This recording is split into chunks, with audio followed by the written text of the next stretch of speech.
frantic. Yes, it was. The energy in this thing. Hello, and welcome to Ghost Adventures Adventures. I'm Will. And I'm his big sister, Kristen. And this week we're going to be talking about Season 2, Episode 4 of Ghost Adventures, which all centers around the Magnolia Lane Plantation. That's right. How did you feel about this episode as compared to the other ones we've watched this season? Better, worse, same? You know, I think that there was a little more variety in the haunt stuff that happens in this episode. Yeah. I like the voodoo angle here, which I think... Like voodoo to me indicates obviously things that are man-made, rituals, curses, things like that, which are a little bit different from just, you know, residual haunts and apparitions and things like that. So I did think it injected a little different flavor into this that I kind of liked. Yeah, I felt that way too. I think that this was the best of the batch of episodes that we watched. Couldn't agree more. Even though I was concerned off the bat because I was like, okay, we're at a plantation. Is Zach going to be, God, I hope not, yelling at slaves for haunting people? That didn't happen. It didn't happen. Weirdly, it didn't even occur to me that was a looming threat. But I was a little bit worried because what if these ghosts are scaring people, but the ghosts happen to be slaves? And so, you know, he's like, well, you know what? I don't think he would vocalize that way. Like, you know, they're scaring people. I do what I do and I provoke back. But he didn't do that. It was an unfounded fear and it was totally fine. That's interesting. Yeah, it's funny too because voodoo and hoodoo are tightly associated with zombies in horror movies and things like that. And a lot of early zombie movies before you get to the George Romero Living Dead. That was really a new thing that George Romero did in the 60s. That became zombies as we know them today. But before that, zombies were mind-controlled people, and a lot of the movies around zombies took place on plantations, dealt with the stories of slaves, things like that. And I don't know, it's like a historically charged place to be absolutely. And subject matter to cover. And I don't know, I did think that it was kind of interesting and unusual for what we've seen of Ghost Adventures overall. Yeah, totally. I mean, it's a place that it makes sense for there to be hauntings if hauntings are a thing because much trauma and abuse and things happen. So if like places that have had really strong emotional ties for somebody who died are frequently haunted by them, then plantations make a lot of sense. I mean, I know that there's a plantation. I mean, there are a million places that they say are the most haunted place in the world, but there's a plantation that I think is called the Miles Plantation, Myrtle's Plantation, that is up there. It's mentioned a lot. That's not where this is, obviously. The Myrtle's Plantation is in Louisiana, but I just felt like it was worth mentioning that plantations are often thought to be kind of paranormal. I mean, that makes sense to me. I mean, hotspot feels like a weird way to put it for a plantation. Like it's like true crimes against humanity, right? Like the history of slavery and dehumanizing people and not having any sense of respect for their lives. No, like if ghosts exist, why wouldn't they be right here? Right, absolutely. And so this place is actually also in Louisiana, just like the Myrtle's Plantation. And they mentioned that at this place, slaves had to clear 2,000 acres to plant cotton, which is so many acres. It's a lot of acres. My God. It's nuts. So I will say my fears just based on the name and knowing a plantation must have had slaves who were kept there, fears about Zach yelling at them, were kind of quelled when we go into the cold open because what a cold open. It was frantic. Yes, it was. The energy in this thing. Zach yells out, "It's coming from in my room, bro. It's people screaming." Yeah. Yes. And then Aaron, in that moment when it happens, Aaron said something that I almost misunderstood. He goes like, "Did you do a ritual? Is it the ritual?" He said, "Are you doing a ritual right now?" He does say that. Are you doing a ritual right now? Because as is revealed later in the episode, we see this in the cold open, he's saying that he is hearing like chanting from Zach's room. So he thinks maybe Zach is chanting in the moment. I don't know. Yes, but I think they're saying that it's a lot of voices chanting. So how could that be Zach doing a ritual? Yes, it is. It's the messy communication that happens on Ghost Adventures, which we've seen many times. Yeah, Are you doing a ritual? Is baffling. They do a ritual in this, by the way. They do. I was delighted to see it. Yeah, so was I. Also in that cold open, Aaron says, one thing the guy said, "You don't taunt voodoo." As if like voodoo itself is a thing to be taunted. Yes. It speaks to... it means don't mock voodoo is kind of what he's getting at. But he's like, one thing the guy said, you don't taunt voodoo. You should never taunt a system. Right. It doesn't really make sense. Right. And I think it almost speaks to their lack of understanding and preparedness for the things they typically engage in. I think so. Even though, we may as well talk about it, even though they do engage in a voodoo ritual. Yes, but here's the thing. Like, there are still people who study and practice voodoo today. Yeah. And I think they said that voodoo and hoodoo were practiced there, which are kind of like two branches of a similar faith. Right. And so believe me, I'm not about to profess I know anything about either. Yeah. But I know that they are... If there's a system of belief, systems have rules. Right. I'm sure there are guideposts, guidelines. There's a structure to this belief. And I just feel like Ghost Adventures usually goes to a place because they know that... here's what they usually know. It's haunted. Right. That's usually what they know. And then they speak to people there to learn more. Here, they had to learn about the history of voodoo practitioners in this area, which is a whole can of worms. Yes. It's a lot to get into, and I think they don't really get into it. So saying something like, they said not to taunt voodoo, I think is, probably a misspeaking, but it also speaks to a lack of understanding of like, what you're doing. That's exactly it. Like, even misunderstanding like what this is and how you engage in it, how you interact with it, like thinking that you can taunt voodoo is a thing. Yeah. I think that chances are as good that it's a misspeak as it is just a misunderstanding of like how this thing works. Yes. But they do try to kind of get into it. They perform a voodoo ritual with Bloody Mary, who is legendary. I've heard of Bloody Mary before. Oh, is that right? Yes. She's like known as kind of I wouldn't say infamous in a bad way, but she's like a relatively famous voodoo priestess in Louisiana. Yeah, because we should say Bloody Mary is a mythological supernatural figure, but the Bloody Mary that's in this episode of Ghost Adventures is not the go into the bathroom, turn off the lights, and summon Bloody Mary in the mirror by saying her name 3 times. If you want to hear about Bloody Mary, if you want to hear all about the rules of Bloody Mary, that game that children play to scare each other, go listen to our Mothership show, Guide to the Unknown. It's episode 22. Absolutely. But this Bloody Mary is a voodoo priestess? Yes, she just goes by Bloody Mary. Okay. But yeah, it's somebody who's a follower of voodoo who is kind of outspoken about it. I can't even tell you how I've heard of her before, but I was like, oh, Bloody Mary, and I recognized her. Yeah. She takes them through a voodoo ritual that she said is intended to open the gate to all of the spirits of the place. So they do this ritual at the plantation kind of as a door opening. Yeah. And hoping that they can make some contact later on during the investigation, because this ritual she took them through wasn't part of the investigation. It was kind of like a preamble to it. And they kind of just like showed you what they were doing. It's not like they were doing an educational thing on how this voodoo ritual is performed or what voodoo even means. Yeah. They just kind of say like, we met with Bloody Mary to do a voodoo ritual. They're all wearing white. They're all wearing white head coverings, like hats.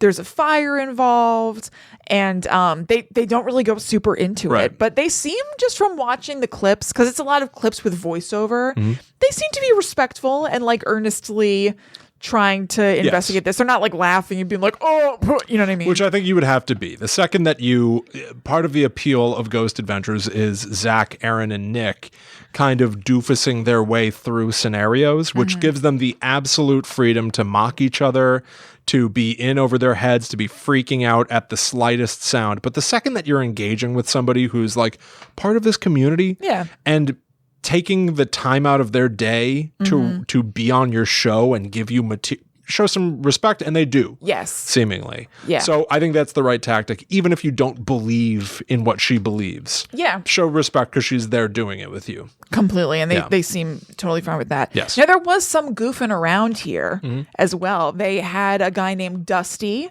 who worked at the Magnolia Lane plantation, who was taking them around. And at one point they're walking through something and there are a bunch of bees. And so Zach says, what do they do, Dusty? Do they kill you? Or regarding the carpenter bees that are there? Zach's manner around people is notable. It is. He buddies up. Yes. Like with the ghosts, he might be a tough guy, but he gets familiar with people and joking. It seems like he wants them to be comfortable around him. And I think that's... Because I think he knows that this is weird. Yes. He knows I'm a weird dude. I'm here to ghost investigate.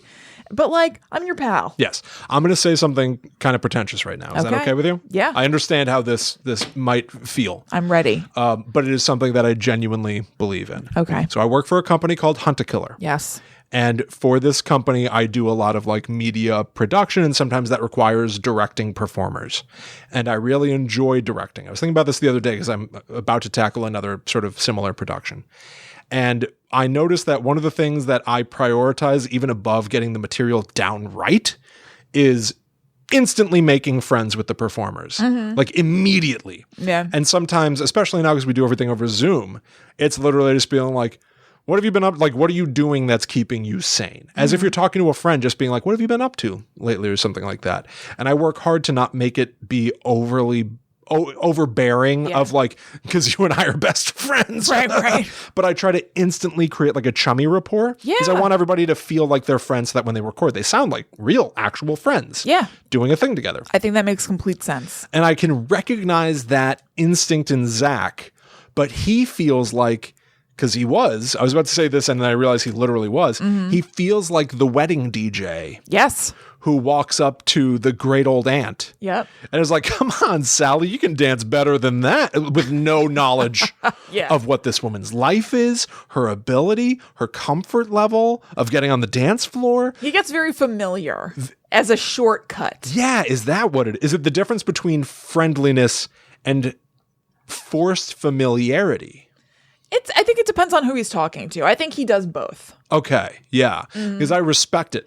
I think it's good. And like I've said before, I think he's a nice guy. He certainly seems like a nice guy. I'm not even saying all this as like it's a sham and he's putting it on. Well, but it does serve a purpose. I guess here's my real question to you. Zach Bagans and Guide to the Unknown, we do a crossover. And this is how tease me. This is how he speaks to you. Yeah. Does I'm smitten. This activates you? Yeah, I'm activated. Part of this would shut me down. It normally shuts me down. I normally don't really like it. But because it's Bagans? Yeah, there's something I find just very charming about him. Okay. I don't feel like there's any like, this is hard to explain. It's not like with anybody else I necessarily think there's like ill intent, but just like, I feel like I get him. Yeah. To a degree. And so I'd be like, I get this. I know what you're doing and I'm here with you. We can do this. Okay. But just normal people in my life, somebody calling me Chris or something. Right. I don't like that at all. See, I think he would do that. Maybe. I think he would do that. I got a real soft spot for him. I think he would hit you with we have a good time, don't we, Chris? Kind of energy. Chris. I don't know if you call me Chris. I don't think he would do a shortened name. Do you prefer to be called Kristen? Yeah. Like actively, like if somebody goes like Kristen? Yeah, I say Kristen. You hit him with the full Kristen. Yeah. The only people who call me Chris are like you and mom and our family. I don't even know that I call you Chris. Yeah, I guess you don't. I think I do call you Kristen or Chrissy. You do. Yeah, you're right. You do. Mom calls me Chris and Lynn, our sister, calls me Chris. Yeah. And the way that I call our nieces you... and nephews call me Aunt Chris. Yeah, that's right. Ryan calls me Kristen. Interesting. Or Chrissy. I'll call you Chrissy, and then sometimes I realize that Chrissy is that very 90s sort of like Babysitter's Club kind of name. I see it's it just Chrissy. As the nickname of Kristen. For me, whenever I call you Chrissy, it never hits me with that same sort of precious 90s energy. No, it's just just the cute nickname of Kristen or Chris. Willie and Chrissy. Chrissy, yeah. Yeah. No, okay. I like that. But no, for a stranger, if they say, what's your name? I say Kristen. Kristen, yeah. Interesting. Okay. Yeah. But yeah, I don't know. No, I think I just have a soft spot for him. I like him a lot. I would see what he's doing. I know that he's doing that, and yet I'm like, I see you. I get it. Yeah, totally. Let's do it. But when you call out like Dusty, genuinely activated, where I'm like, oh, Zach, you're so charming. I'd be like, I get what's happening here, and I'm cool with it. Totally. Let's roll. But it did make me think, because there was another moment where he hits it with another sort of like, well, we're walking around here with Dusty, and it's like that, like as if Dusty's our buddy who we're always with. Yes, I know. I know that mojo. I know. He's got a mojo. He has a major mojo. Right? It's beyond charisma. It's a mojo. It's a mojo. It's also a quiet mojo, though. This guy's just got a presence to him. I gotta tell you, it's not quiet when he's. Yeah, it's charisma. Charismoj. I know it's both of them. It's charisma. It's an innate charisma. Yeah. It's not super loud or pushy, and it's a mojo. Yeah, he's got a presence. You know what? What? It's supernatural. Oh, yikes. Ironically, I don't find it really natural at all. No, it's not. Also, I want to mention that when they're traveling the grounds, they walk into what is the slave hospital, which is not large, even though they had like tons of slaves there. And Zach says, he's commenting on how small it is basically. And he says the slave hospital is about the size of his bathroom. I thought, weird flex, but okay. Yeah, that is First of all, your bathroom's huge. I mean, this is small for a hospital, but it is extremely large for a bathroom. And I get the point you're making, but it's weird. You know, his bathroom is just a toilet in the corner and then a bunch of empty space. It's just cavernous. Or a bunch of artifacts. Just crowded. Demonic artifacts in his banyo. Yeah. What do you think the bathroom's like at the Haunted Museum? Black. I think it's probably black with like ornate wallpaper, like Haunted Mansion-esque wallpaper. Like what Bam Margera has. Yes. I just bought leggings that are really comfortable, but they are definitely, and I knew it when I bought them. I was like, these are like Zach Bagans' Bam Margera leggings. Yeah, I'm still into it. They have like flocked velvet and it's some sort of like design, but I was like, this is a different kind of thing than I usually wear, but I'm here. Interesting. Yeah. Right. So I think that's what it looks like. Yeah. Black with that kind of wallpaper. I think you're probably right about that. Hopefully someday we'll know. I would love to know. Yeah. I really would. I'd love to know what the bathroom looks like at the Haunted Yeah, that's what Museum. I want to know. I'm dying. It's on my bucket list to find out what the bathroom is like. Oh, on my bucket list, I really want to go to Vegas and go to the Haunted Museum because I want to know what the bathroom looks like. I have to know. So to talk a little bit about the story of what happened there that seems to have led to the hauntings, besides obviously all the slaves who were there, they talked to somebody who said that there was somebody named Mr. Miller who had lived there and who was known as the overseer, and that during the Civil War, federal troops came down to burn the main house, and Miller pleaded with the men to spare the building, and he was shot. And so they say he's haunting the area now, but he's like, he's not a scary, malicious ghost or anything, but they have kind of a little thing within them, the people who work there, that if you're missing something, Mr. Miller has it. Yeah. He might have just been like, I don't totally know how to take this, whether it's like Mr. Miller found it, is going to give it back to you, or Mr. Miller is like mischievous and deaf. Yeah, took it away. Yeah, I couldn't really tell. Either way, I do love those sort of stories. Did we cover, I think there was another haunting, maybe it was like a season 1 thing. Mm-hmm. Was it like a boardwalk place and they kept blaming a ghost for doing certain things above one of the attractions? It doesn't matter. The point is, I love at jobs, or I guess families do this too in haunted houses, where something goes awry. You know, you blame the dryer if one of your socks is missing. Right. But anything else that like disappears or goes bump or whatever, you're like, all right, Mr. Miller, put it back. Like you get to blame the air. You get to blame a ghost. I kind of like that. I know what you're talking about. It was the Haunted Amusement Parks episode of Guides to the Unknown. Yes, that's right. Which is somewhere in like the 140s of Guides to the Unknown. It was like a couple of months ago. Yeah. But yeah, I know. I really like that too, that you can just be like, well, this is what they do. There's a familiarity. Yeah. Yeah, exactly. And then also something that really jumped out to both you and I know, that there were black X's under plexiglass in different locations throughout the grounds. Yeah. And Zach asked Dusty about them, and he got a little bit cagey about it. He did, but did it clock you as caginess until Zach pointed out that it was possibly cagey? No, because the first time he said something, Dusty just said, we don't know, or something. The second time it seemed weird to me. Enough so that I feel like it was maybe staged. Oh, that's interesting. Mm-hmm. I certainly clocked. So these black X's, they're very messy. They almost feel like they could have been made with paint or soot. Or like soot. Yeah, I think they look like sooty and dusty. Yeah, dusty. So Dusty is commenting on. Are you saying he's behind this? Our tour guide was dusty. So are the mummies. Dead bodies can be dusty. Dusty. He's been dead this whole time. Yeah. It was a joke. It was right in front of us. It's funny. Well, we haven't had tour guides here, and not since the Dust Bowl. Our tour guide was dusty. He was really dusty. Oh my God, he was a ghost. Oh my God, a ghost. A ghost. I don't know. But the X's, he says that they were historic graffiti. Yeah. And then Zach does something that I loved. That I absolutely loved, and I don't think has ever happened on Ghost Adventures before. Yeah. They're walking, Nick Zach and Aaron are just walking through a field, and Zach is addressing the camera directly, and he goes, sometimes when we come to these sites, we have tour guides that take us around. A lot of the time, the tour guides don't really want to engage with the stories that we're after. And when he was telling me that those black X's were historic graffiti, I didn't buy it. Did you buy it, Nick? And Nick's like, no, I didn't believe him at all. I love that. That's sort of... Loved it. I thought it was wonderful. It's interesting to say it's breaking the fourth wall in a show where they literally talk to the camera, but it did feel like they were breaking a fourth wall. Yes, it felt like they were letting us into the process a little bit, which I felt was actually sort of important for this moment. Yeah. I like the idea, because it would be true, of the whole truth is not being shared. Mm-hmm. They really do. This is a real thing in real life, by the way.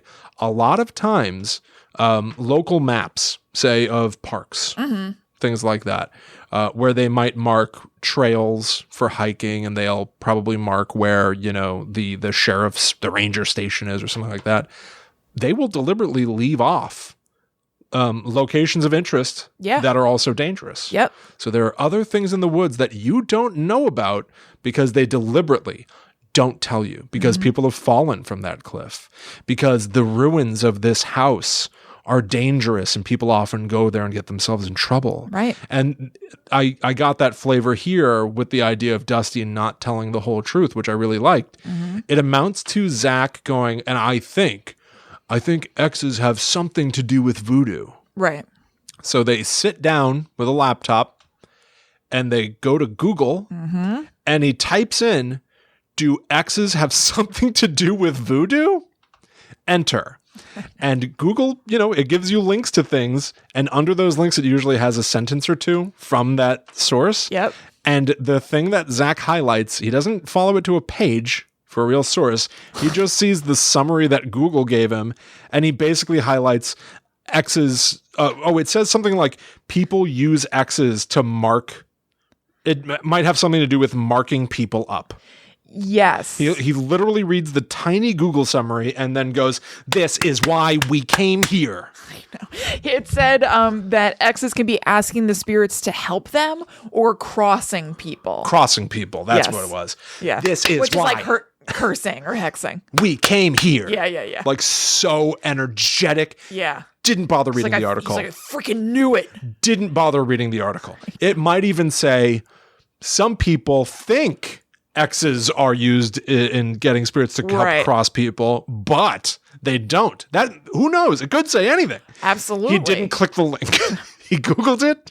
He saw the search results. This is why we came here. I loved it. That really intense energy. Instant. It was so exciting. It was what a perfect distillation. I know. Of Ghost Adventures. A really great moment, clandestine. Dusty didn't tell us everything. Google it. Surface information at face value. This is why. Oh, F, yeah. This is my job. I do this for a living. I Google things. I just take it at face value. I loved it. What a living. I loved it. I did too. Genuinely loved it. I'm making fun of it, but I loved it. No, I do too. I love his enthusiasm, which again sounds like I'm making fun of him, but I'm not. Infectious. It is infectious. I'm infected. Yeah, me too. I'm very ill. Yeah, we're sick. I'm sick.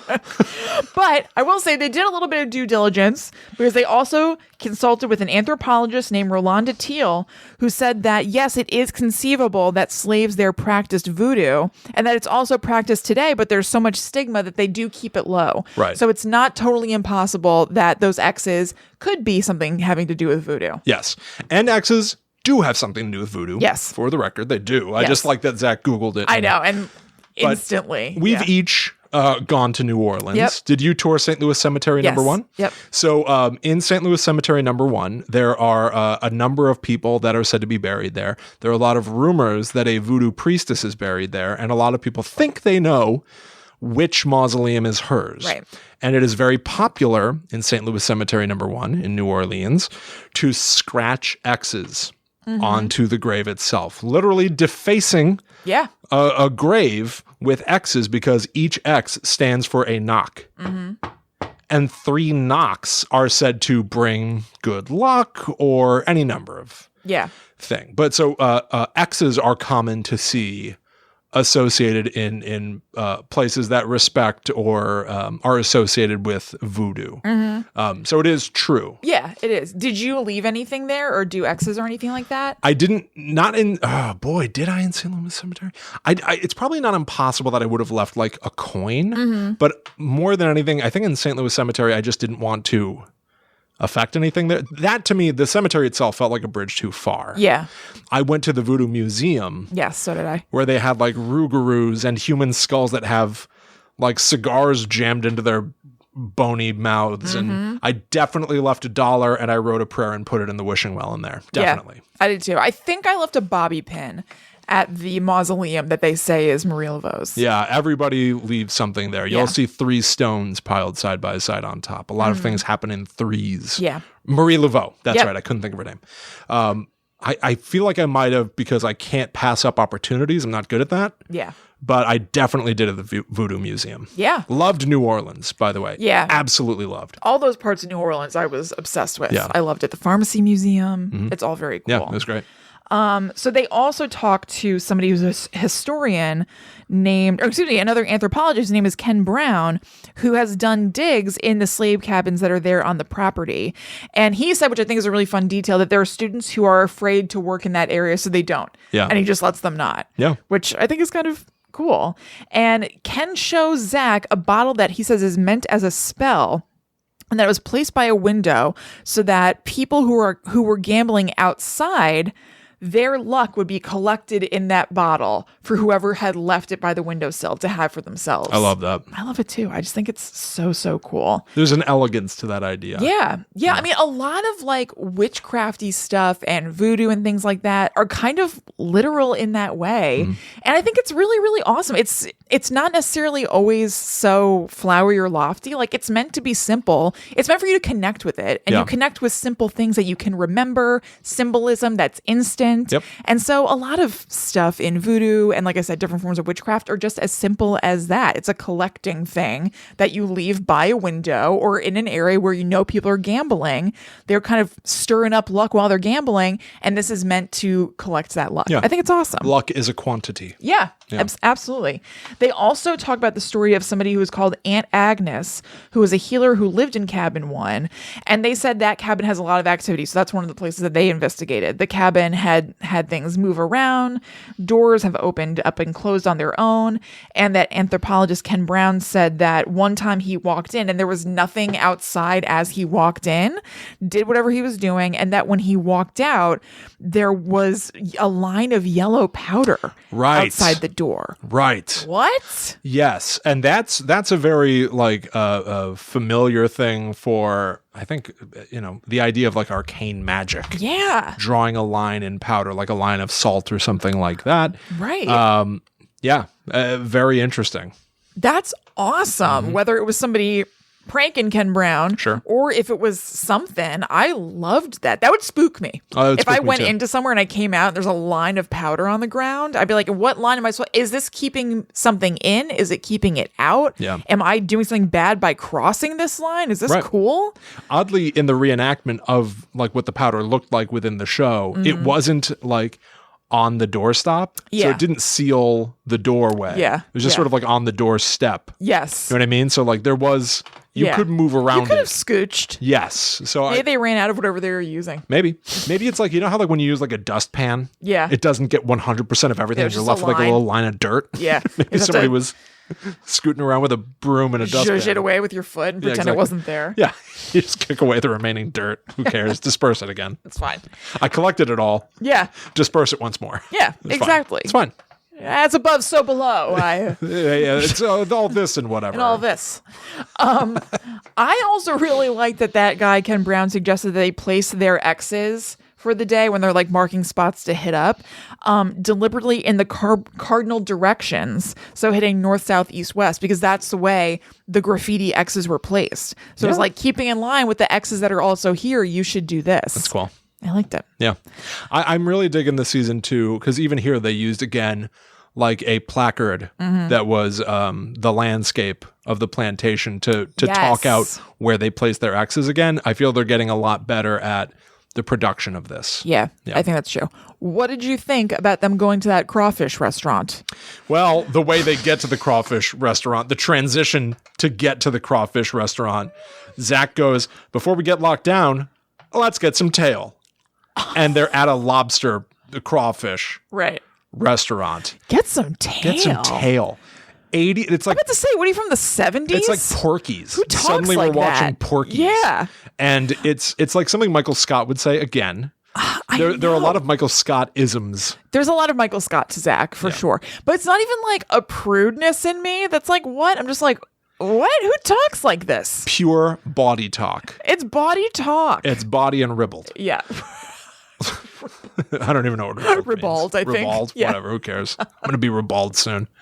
But like there's a giant crawfish on top of the restaurant. Yeah. Like a huge statue of a crawfish. And as they're walking up, he has another Michael Scott kind of joke where he's like, oh, is this how big they get? It's like, good one. Did you eat crawfish while you were there? Hell no. I know. I just figured I'd ask. I know. I could die. Oh, yeah, right. Will, thinks he's allergic to shellfish, but he's probably not. Yeah, I touched a crawfish once. It made me sick. No, not crawfish. It was I don't know, like a lobster was in your proximity when you were 8 or something, and then you got sick. I had lobster madness. I'm never touching it again. we highly doubt that this is real. Our family. Hey, I guess I'll never get tail. Lobster tail. Ugh. Ugh. Well, it's a shame for you because lobster's very delicious. Disgusting. I know. I do get it. Disgusting. No, I do completely get it. Hey, for a fun game, the next time you're around somebody who's eating lobster, observe how much of it manages to get on the back of their hands. Ew, what? Yeah. I also can't remember the last time I had lobster. I mean, years and years and years. You've got to snap those suckers. Oh, well, also... they're so messy. I'm not doing that. Lobster and crab manages to get on the people's knuckles somehow. It is such a physical, aggressive activity to rip apart these insects.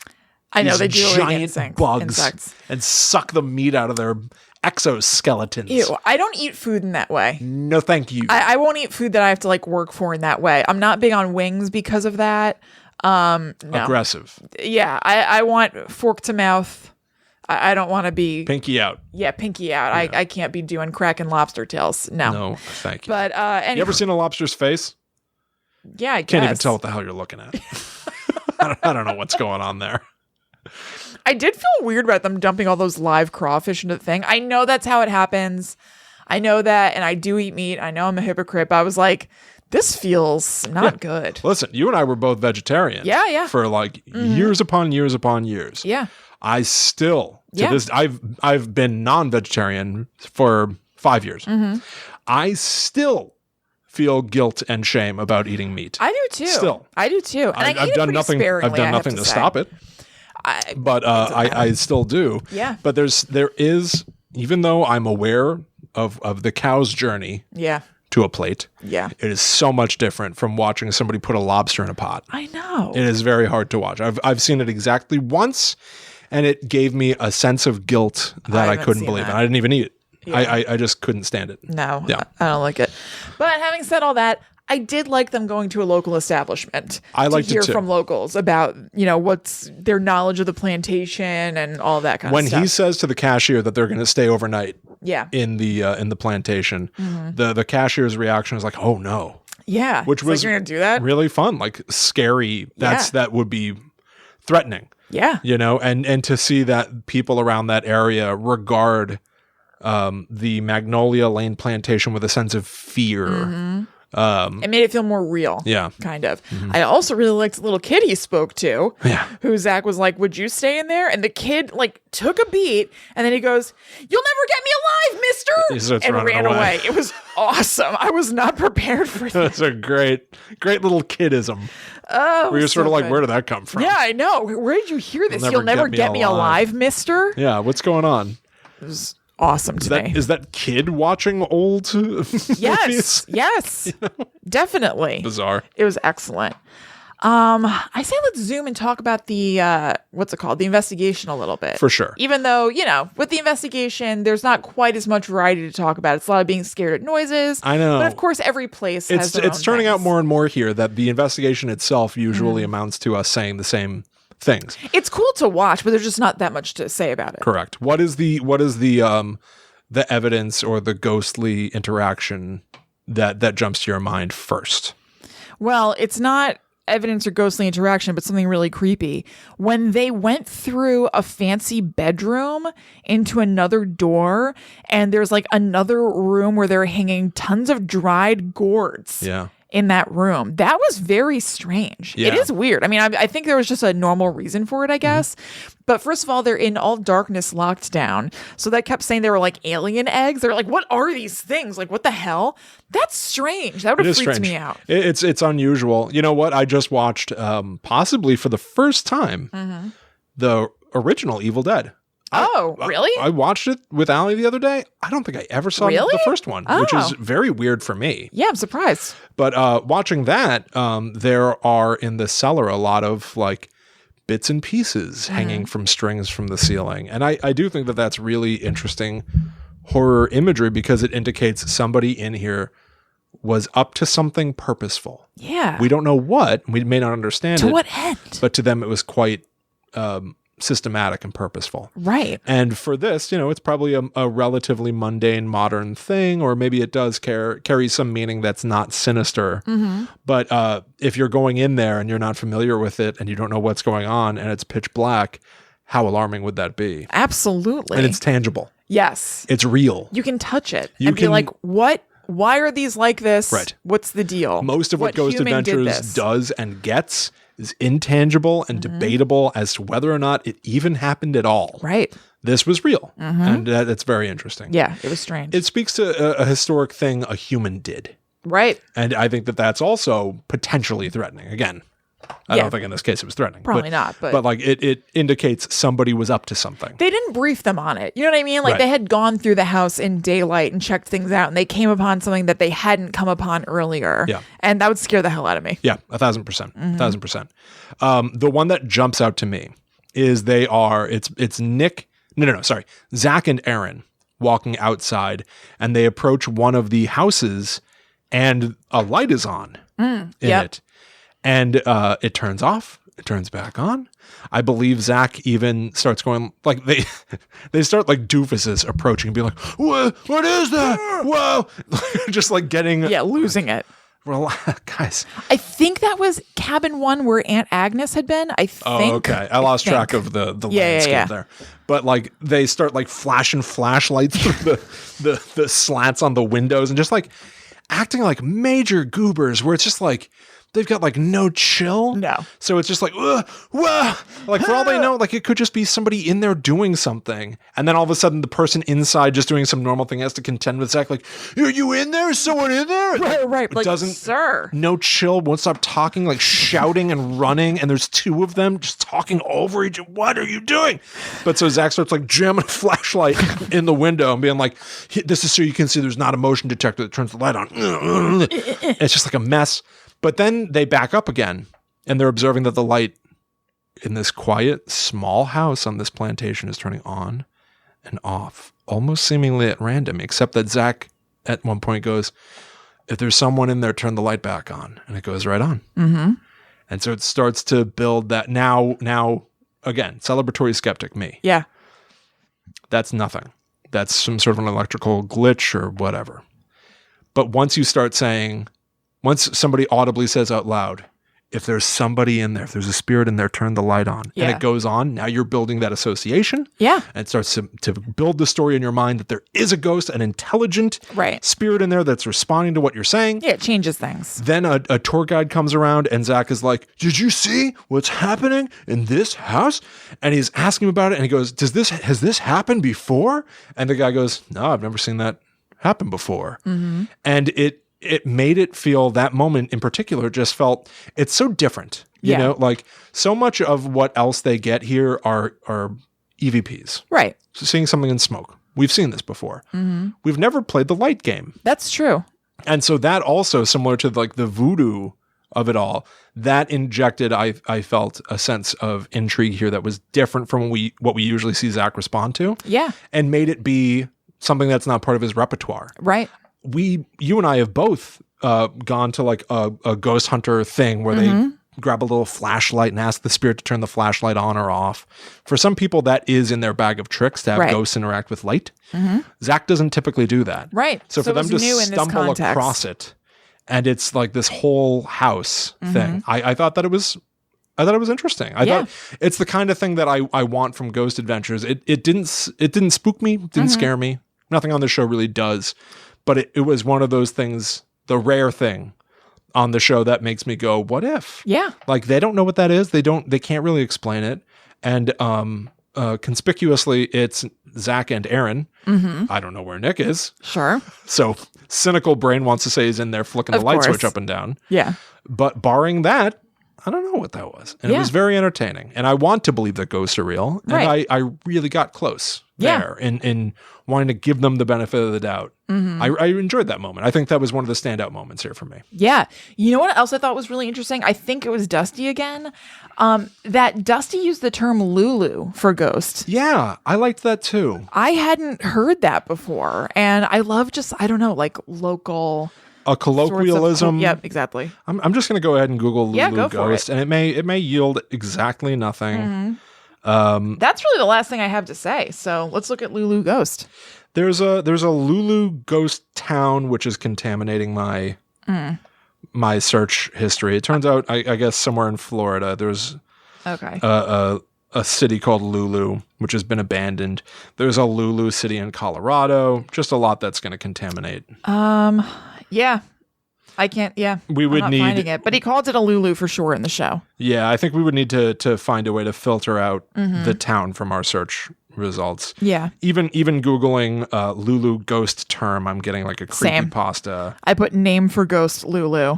Let me try Lulu ghost New Orleans, because everything else I got was Florida. Good call. And stuff. Lulu's back in town. Okay. It brought me to the Lollery Mansion. Lulu White was a brothel madam, procuress, and entrepreneur in New Orleans. I'm not sure. Yeah, I don't know. Maybe it's weird. Truly maybe just it was like a personal nickname. Yeah, maybe it's just a small little local term that they use. Interesting. Yeah, I've got one thing here. Lulu's back in town. Yeah, I saw that too. Flight was late, but I'm here. It's just about somebody arriving. There she is. Yeah. So, yeah, I don't know, but I liked that too. I thought that was kind of fun. It's personal. Yeah. You know? Again, I feel like I keep bringing up like, go check out Guide to the Unknown. But we also covered recently the spirits of Somerset County. Yep. Where Kristen just moved. Yes. Literally like in the last few weeks, just moved her entire damn house. Yeah. And the whole damn thing. We covered Somerset County because there was a book about the folklore there, and it's so micro. Yeah.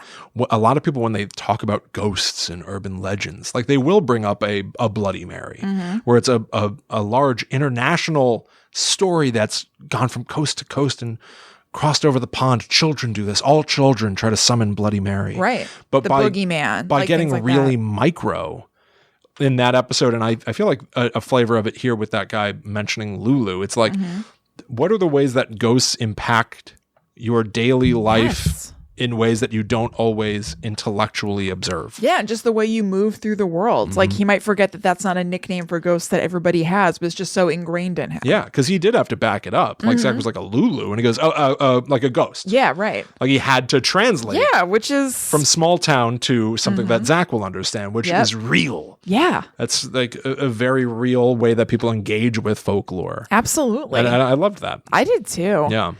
You got anything else, Willie? I guess there's really two things that I want to call out. One, they got an EVP that we always talk about the idea of like convincing yourself of what an EVP says.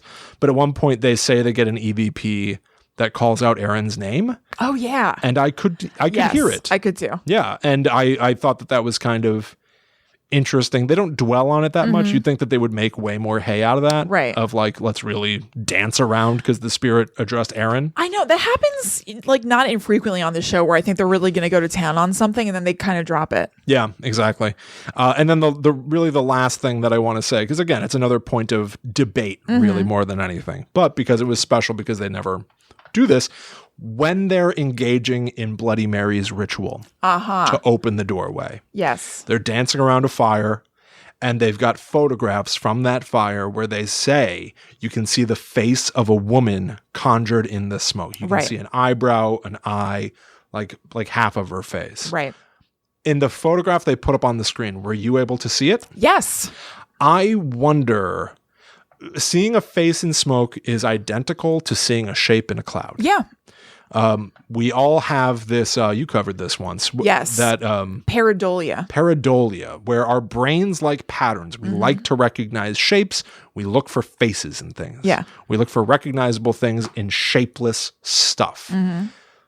If you're doing a voodoo ritual and you see a face, that could be pure correlation between pareidolia, because you're looking at the smoke. Right. And being convinced to see it because you're doing a ritual. Yeah, you're in the mode where you're looking for things that may have been conjured during this ritual. But I loved that they did that. Me too. And I loved that they, I think, went out of their comfort zone to do a ritual at all. Yeah.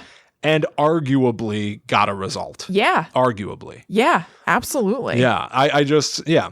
I mean, it was cool. I would never say I believe that that's what happened. Yeah. But it's the proper juxtaposition of things happening in that moment. And it makes your brain go, what if? Yeah. Rather than I definitely, you don't go, oh, I 100% believe it. Right. But it opens your mind up to that what if. Yeah. And I feel if you're willing to go with it, totally. And this episode, more than most in recent memory that we've covered, opened my brain up more to what if. Yeah. Rather than these guys are goofing around with all of this. Right. And I really enjoyed it for that reason. Best episode of season 2 by far. Oh, I agree. Yeah.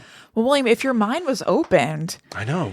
It kind of seems like Ghost Adventures has accomplished what it came here to do. Do you think so? We've completed the arc. We've completed the arc from pure celebratory skeptic to someone who's willing to see a face in the smoke.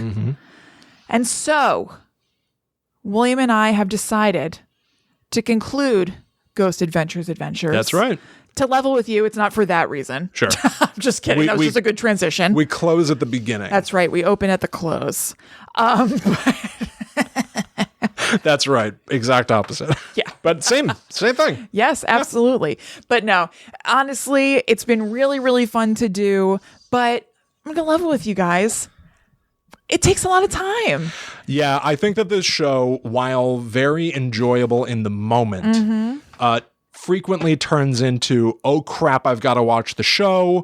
We've got to balance this against our jobs, our lives. Particularly in the last few weeks, I think it's been challenging. Yes. For each of us. Yep. And we've also sort of talked about everything that I think anybody who listens to this podcast and has been enjoying it, first of all, thank you all so much for taking this. Thank you very much. This little ride with us. But we've even said in the last few episodes, whenever they get to the ghost hunt, all there is to say is they got an EVP, and then we have the same debate of whether or not you believe it. I think that I really enjoyed watching this show and seeing where it started. We're not finished just yet. No, not just yet. But I do think that we have seen about what I need to see. Yeah. Does that make sense? William's eyes have been opened. Yeah. As much as they need to be opened. Yes. And so I think it's just, it feels like the natural progression is that it's just time for us as people to stop doing this show. Yes.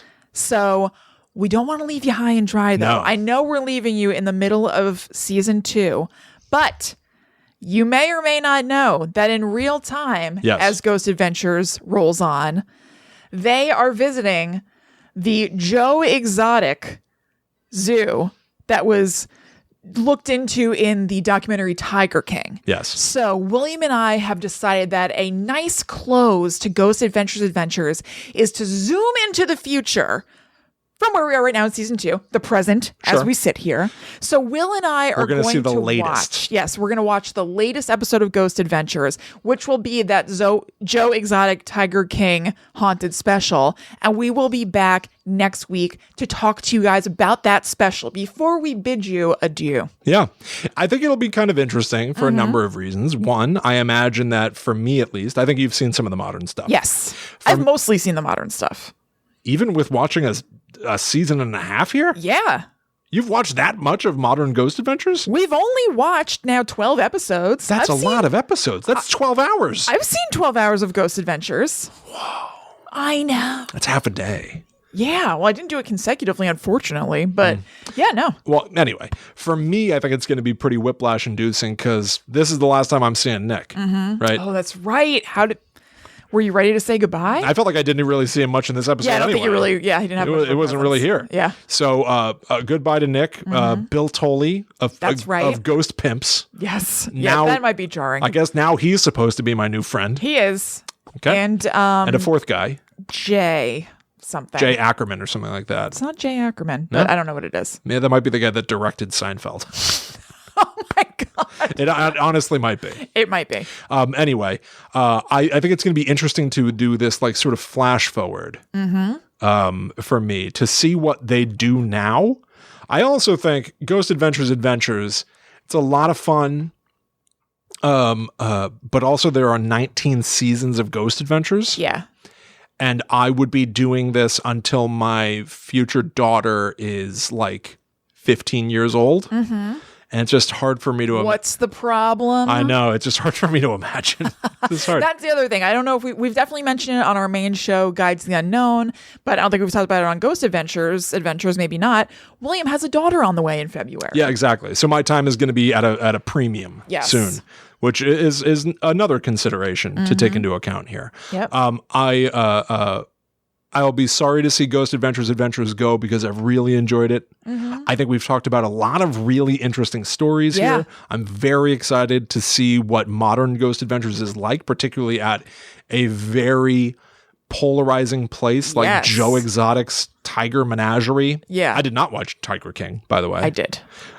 So I'm very curious to see what that's like. I've already seen the trailer where they say that the cadaver dog picked up on something. Yes. The police are called in. Yeah, so they maybe have to halt their investigation because the police come in. Oh, is that right? Yes. Is this a one-parter or like a two-parter? Are we going to be on the hook? I think it's one. One and done? Yeah. It better be. It's one and done for us. Okay, yes. Fair enough. I think it's one and done in general, though. You can see why they'd want to string it along, right? I absolutely can. Yeah. Yeah. But also, we called out in episode 1 of this podcast that we were inspired by Kumail Nanjiani's X-Files files. And they also went out. They also just disappeared. They just bounced. Yep. So I don't think they even said goodbye. No, I don't think they said goodbye at all. So at least we're saying goodbye on our way out the door. Right. We're part of a proud lineage. Yes. We love Kumail Nanjiani. I loved X-Files files. Me too. The only way we can possibly follow suit them is to just disappear. Correct. So that's exactly what we'll be doing after next week's episode. Yes. When we talk about modern Ghost Adventures going to Joe Exotic's petting zoo. Yeah, I can't remember what it's called. I don't even know what the hell it's called. I don't remember. All I know is that Joe Exotic exists. He sure does. He's out there. And that he married Carol Channing and now she dances with the stars. He did not marry... Boy, you really didn't see that. He did not marry Carol Channing. You're thinking of Carol Baskin, but he did not marry her. They are sworn enemies, and he's in jail because of her. What a tangled web we weave. Yeah. There is a Dateline episode you could watch that would just catch you up on everything. That's fine. It encapsulates everything. William. I don't even need William, it's there for you, bud. Don't worry about it. Guys, he's worried. You know, I said to Allie the other day, I was like, do you want to watch Borat 2? Mm-hmm. It's out. Do you want to watch it? And she goes, you say Borat 2 to me. And it's like I've already seen it. We talked about that the other Who day. needs to even watch it? I feel like I've heard it's great. I understand it entirely. Mm-hmm. Just say the name to me and I know. Yeah. She said the same thing about like Ginger Dead Man. She was like, it's like I already have watched it and I'm past it. She's absolutely right. Who needs it? She's absolutely right. She's totally right. Yes. She's totally right. That's how I feel about Joe Exotic. I saw the world explode around it. Yeah. I don't know what happened, but I've seen it. Boy, it was something. Yeah. So anyway. Yeah. Thank you all. Thank you so much. We do. And we appreciate you. And that's why we want to wrap things up in a way that hopefully feels satisfying and complete. Yes. I feel that most of you probably are Guide to the Unknown listeners. Mm-hmm. For those of you who follow us here on Ghost Adventures and are sad to see us go because you don't follow us anywhere else, make sure you follow at GTTU Pod. Mm-hmm. This podcast was always a spinoff of our mothership show Guide to the Unknown, where Kristen and I have been talking about folklore, urban legends, pop culture and joking around with each other for 155 episodes. So go jump over there and hang out with us. Please, I really hope that you consider making that leap with us. Yeah. Thank you so much for taking the time to listen to this show. Yes. The interactions that we've had with the listeners of Ghost Adventurers Adventures has been really, really pleasant, and I will be sorry to go for that reason. Yeah. It's been a lot of fun. Yes. But hey, you know what? Why don't you also reach out to us online? Yeah, absolutely. I am at Chillin' Kristen. I am at The Myth Traveler. So we will see you next week for our final episode, where we flash into the future. Yeah. Into 2020 from 2006 or 2009? Something crazy like that. So we will see you in the future. But until that time, this is Ghost... We, again, getting to the finish line, then just falling down. Yeah. We are Guide to the Unknown. And these are our Ghost Adventures adventures.